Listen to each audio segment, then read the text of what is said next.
Bonjour. Oui, nous allons donc vous proposer cette épreuve. Archidiocèse de Yaoundé, secrétariat à l'éducation, c'est dit. Donc, collège Monseigneur Vogt, François-Xavier Vogt, département de physique. Épreuve de physique, classe terminale C.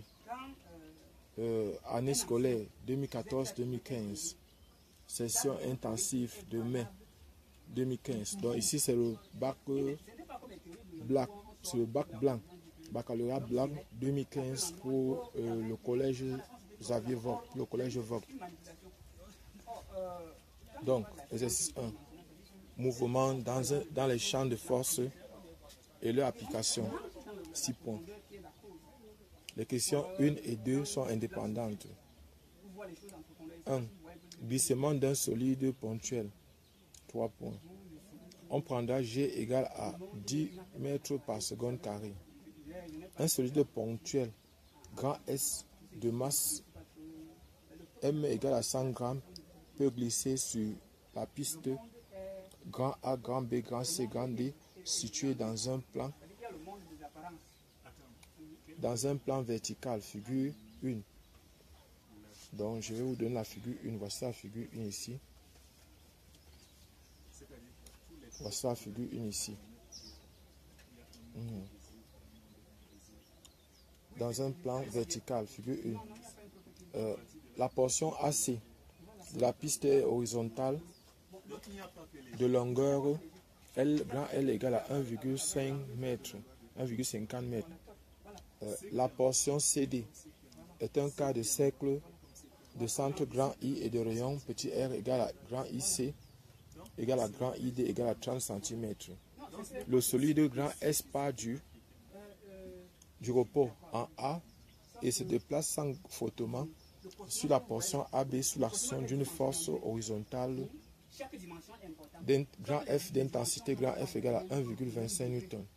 Donc voici le schéma ici, la figure 1. Donc voilà ça. Voilà par exemple le schéma. Donc ici, c'est ça là. Donc maintenant, 1,1.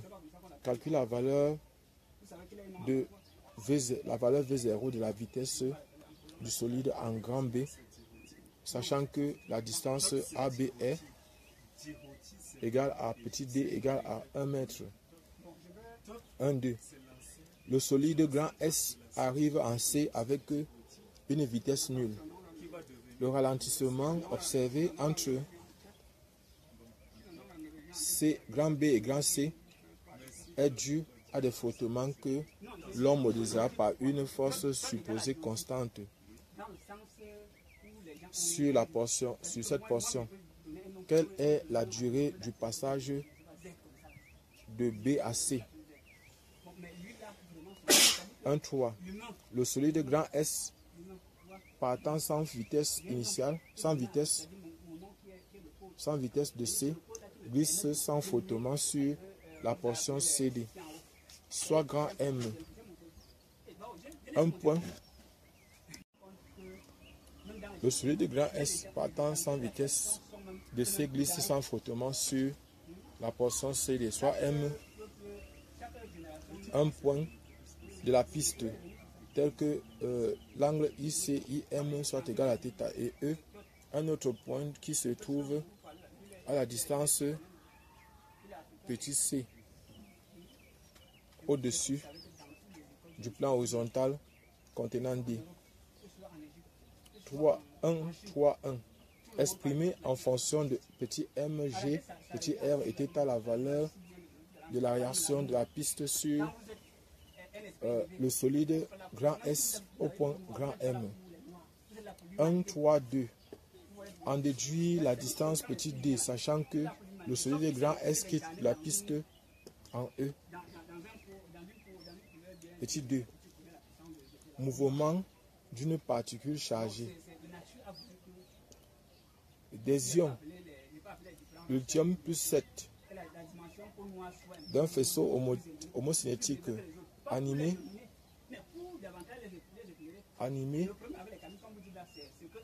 d'un vecteur vitesse V0 subissent à partir d'un point O et sur une distance petit l égale à 5 cm les actions conjuguées d'un champ électrique grand E vecteur et d'un champ magnétique grand B vecteur orthogonaux entre eux et tous deux orthogonaux au vecteur vitesse V0. Figure 2. Donc c'est ça ici. Voilà figure 2 ici. Voilà figure 2.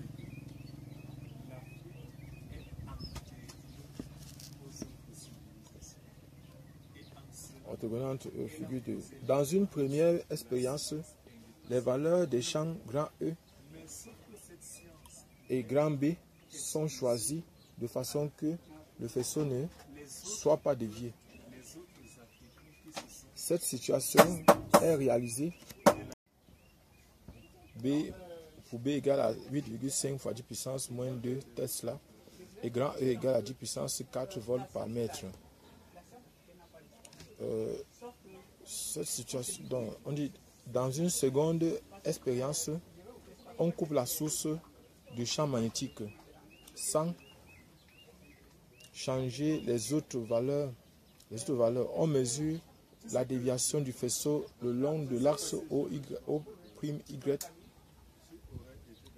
On trouve D égale à 1,25 cm. On néglige l'action de la gravitation. L'action gravitationnelle.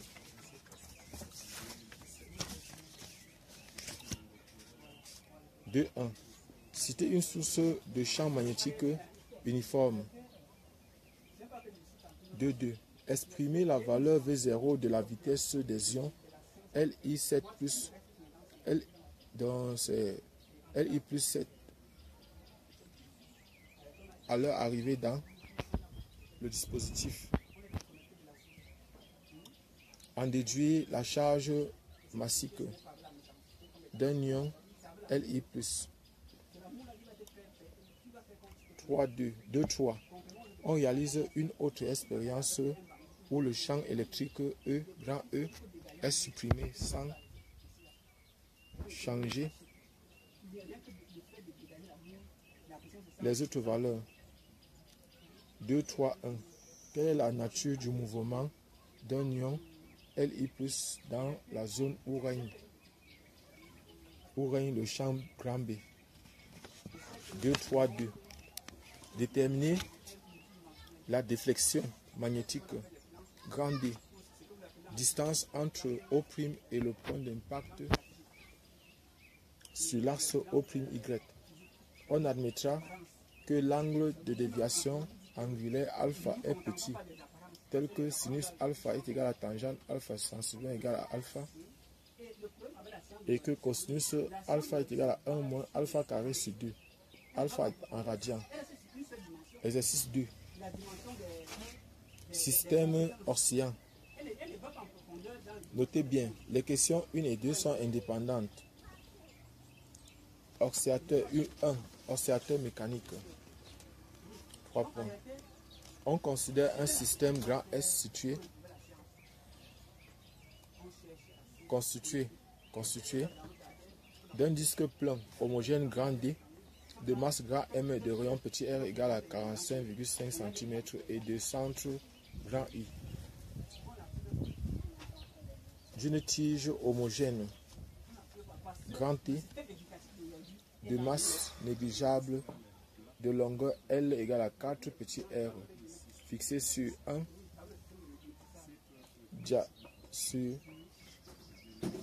diamètre disque. Petit m égale à grand M sur 2. D'un solide ponctuel de masse, petit m égale à grand M sur 2. Fixé à l'extrémité de A. L'extrémité inférieure A de la tige. Donc voici le schéma ici.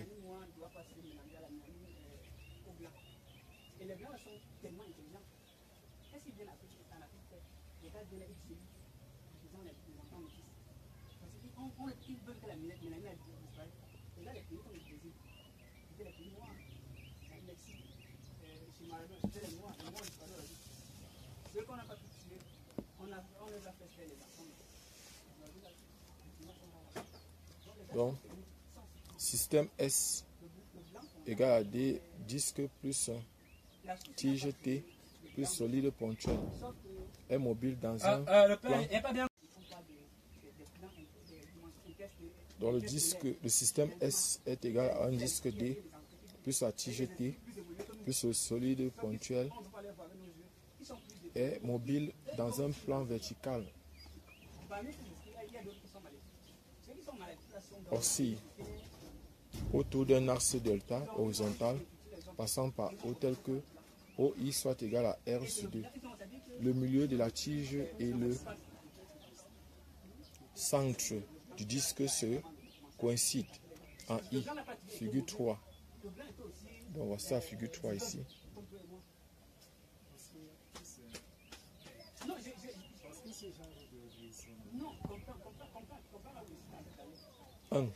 Montrer que OG est égal à B égale à 7 sixièmes de R, où G est le centre d'inertie du système S et que le moment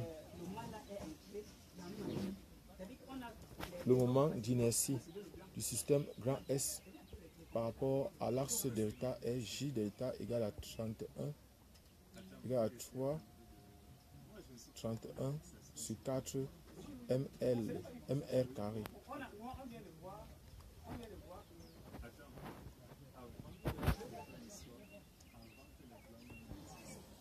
Donc, d'inertie du système grand S par rapport à l'axe delta est, on a dit ici. Maintenant, on dit 2.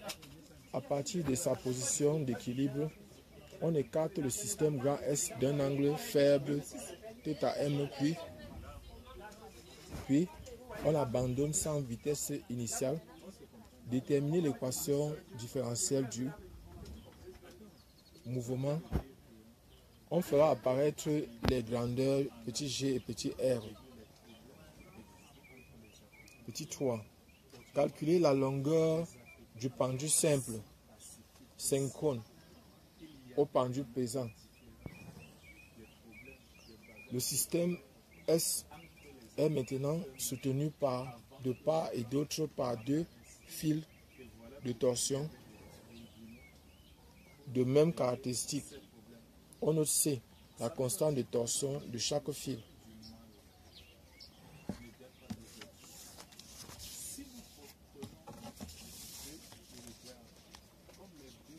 Comme MU égale à 235 grammes par mol et tout ça comme ça.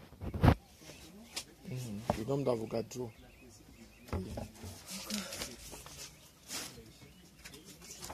Voilà, donc c'est plutôt une excuse. Donc voici par exemple les fils horizontaux et perpendiculaires au plan du disque, figure 4. On écarte de nouveau le système d'un angle faible θm à partir de sa position d'équilibre. Puis on l'abandonne sans vitesse initiale. Établir l'équation différentielle du mouvement du pendule qui est à la fois pesant et torsion en utilisant la conservation mécanique du système, la conservation de l'énergie mécanique du système. S plus fil de torsion plus T. Système S plus fil de torsion plus T. En déduit l'expression de la période propre aux oscillations en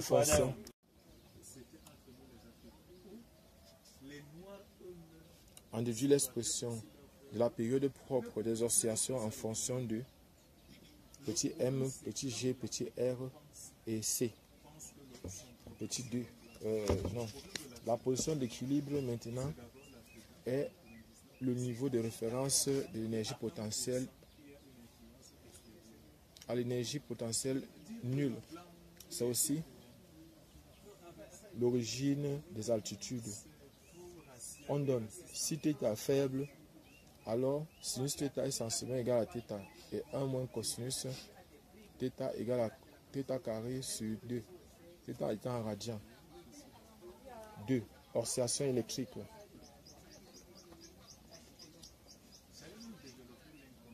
Oscillation électrique forcée.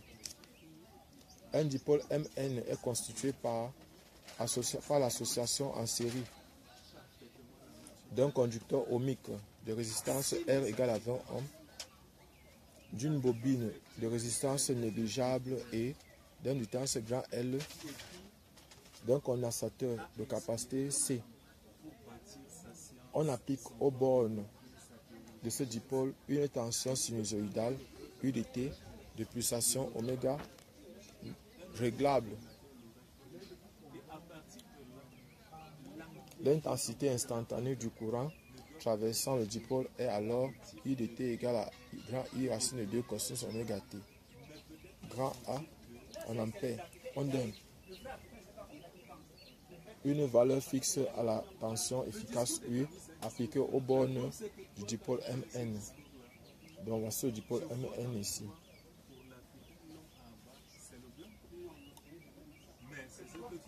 De 1. Pour une valeur oméga 2 de la pulsation oméga, la tension appliquée aux bornes du dipôle est UDT égale à grand U racine de 2 cosinus oméga T plus pi sur 4 en volts. 2.1.1. Calculer l'impédance Z du dipôle Mn. 2.1.2. Calculer l'intensité efficace grand I et la tension efficace grand U si la valeur efficace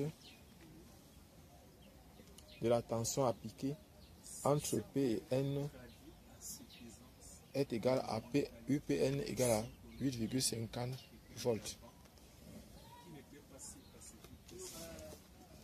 Ici maintenant c'est 2.1.3. Montrer que oméga 2 égale à 1 demi-facteur de R sur L plus racine carrée de R sur L au carré plus 4 oméga 0 au carré, où oméga 0 est la pulsation à la résonance d'intensité du circuit. 2.2. Soit oméga 1, la pulsation telle que oméga 2 moins oméga 1 est égal à R sur L. 2.2.1. Montrer que oméga 2 moins oméga 1, oméga 2 fois oméga 1 est égal à oméga 1 fois oméga 2 égale à oméga 0 carré. 2.2.2. Calculer oméga 1 et oméga 2 si oméga 0 égale à 10 puissance 4 radians par seconde et oméga 2 moins oméga 1 égale à 2 fois 10 puissance 3 radians par seconde. Exercice 3. Exercice 3. Phénomène ondulatoire et corpusculaire.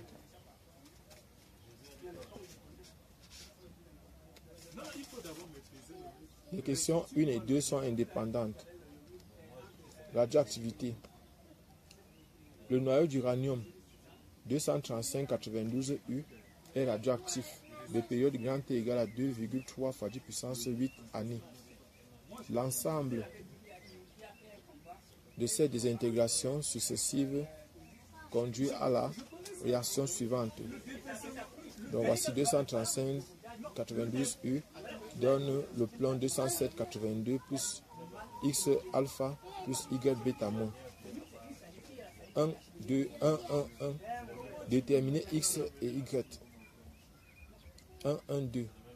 Un minerai ne contient que N0 noyau d'uranium 235-92U à l'instant T égale à 0.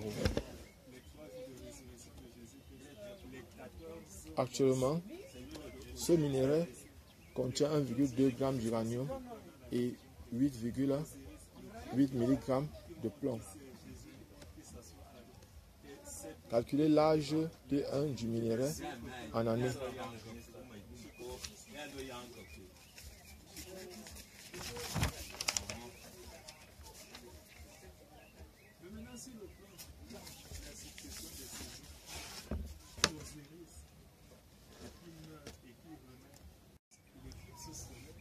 On donne U, la masse d'uranium, la masse molaire d'uranium 235, à 235 g par mol.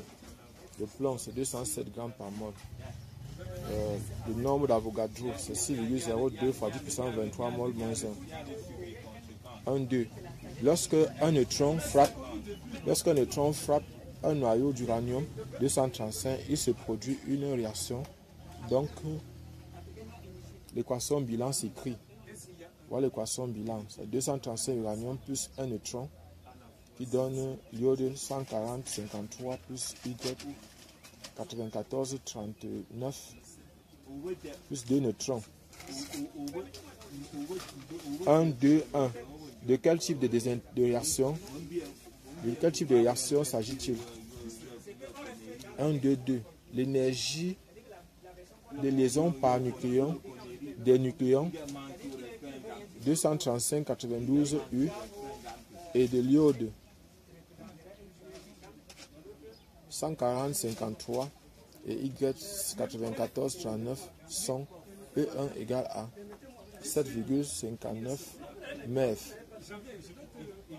E2 égale à 8,03 MeV et E3 égale à 8,41 MeV respectivement. Calculer l'énergie libérée par cette réaction. Onde lumineuse. On considère le dispositif de Young représenté ci-contre. Donc voici le dispositif de Young. Ici. Dispositif de Young. Maintenant on dit que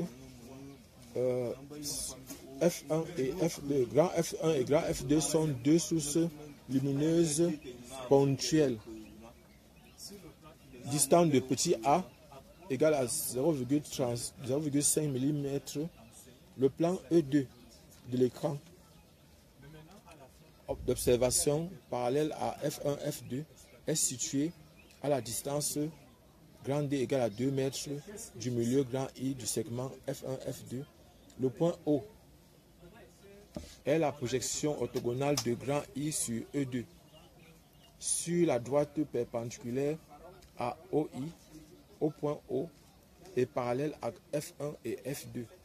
Un point grand M est repéré par sa distance, voilà l'abscisse de X du point O. X est l'abscisse du point M sur l'axe orienté collinéaire à cette droite. On donne petit d égale à 1 mètre. 2, 1.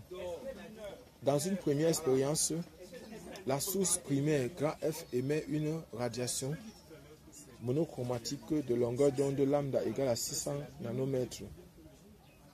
2, 1, 1. La source ponctuelle grand F est située sur l'axe OI. Quelle est la nature de la frange contenant le point O? 2, 1, 2. On déplace F, grand F parallèlement à la droite OM d'une petite distance Z égale à 3 mm vers le haut. Montrer que le système de frange subit une translation. Déterminer la nature de la frange contenant le point O. 2, 2. Dans une deuxième expérience, la source F située sur l'axe OI émet deux radiations de longueur d'onde lambda 1 égale à 560 nanomètres et lambda 2 égale à 528 nanomètres. À quelle distance minimale, petit d, du point O observe-t-on une extinction totale de la lumière? Exercice 4.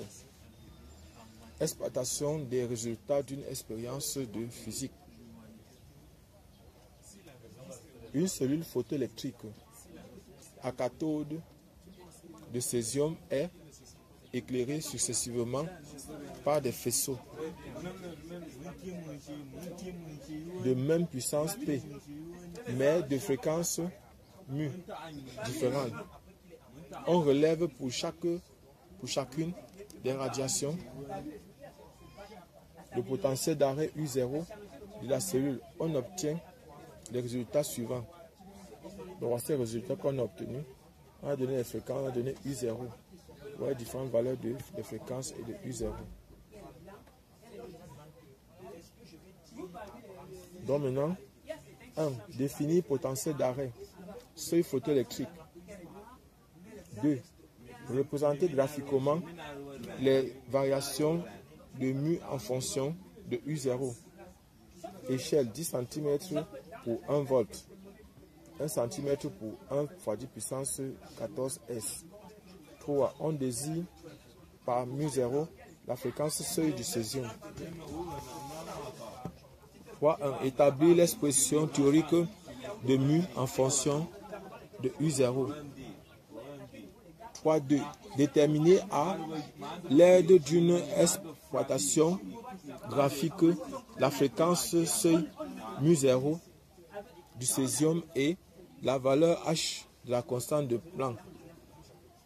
On donne la charge élémentaire petit e égale à 1,6 fois 10 puissance moins 19 coulombs.